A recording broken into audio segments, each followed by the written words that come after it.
Hi friends, నమస్తే. నేను మీ సరోజ. ఈరోజు బంగారం గురించి మాట్లాడుకుందాం. Are you ready? Welcome to ముత్యాల మాటలు. ఫ్రెండ్స్, ఈ మధ్య కాలంలో బంగారం ధర అమాంతం పెరిగిపోయిందని అందరూ చాలా బాధపడుతున్నారు. కానీ నేనంటాను, పెరగటమే మంచిది. ఏంటి తిక్కగా ఉందా అనుకుంటున్నారా? ఒకప్పుడు 5,000 దగ్గర పెరగకుండా ఆగిపోయింది కదా కొన్నాళ్ళు. లెక్కలు చెబితే అది వ్యాపార లావాదేవీలకి వెళ్ళిపోతుంది. అలా కాకుండా ఈ విషయాన్ని జీవితానికి వర్తించేట్లు మాట్లాడదాం.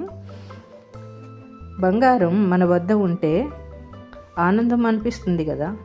మనకి అందనంత ఎత్తుకు ఎదుగుతున్న ఆ బంగారం అందుకుంటే ఆ ఆనందం ఎన్నో రెట్లు అవుతుంది కదా.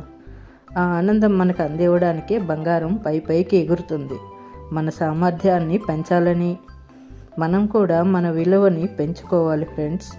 మనతో సరదాగా గడిపిన ఆ ఒక్క నిమిషం ఎవరైనా గుర్తుపెట్టుకోవాలి. ఎంత సరదాగా ఉంటుందో తను మాట్లాడితే. మనతో ఫ్రెండ్షిప్ కోసం ఎదురు చూసేలా ఉండాలి. అబ్బా, ఈవిడేంట్రా ఎదురుపడింది అనుకునేలా ఉండకూడదు.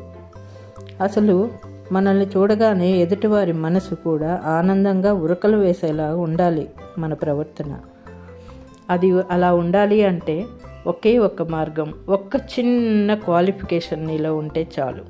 అదేంటంటే, మనం ఎదుటివారితో మాట్లాడేటప్పుడు వాళ్ళతో ఎలా మాట్లాడతామో అలాగే వారి ఎదురుగా లేనప్పుడు కూడా మన మనసులో వారి పట్ల అదే భావనతో ఉండాలి.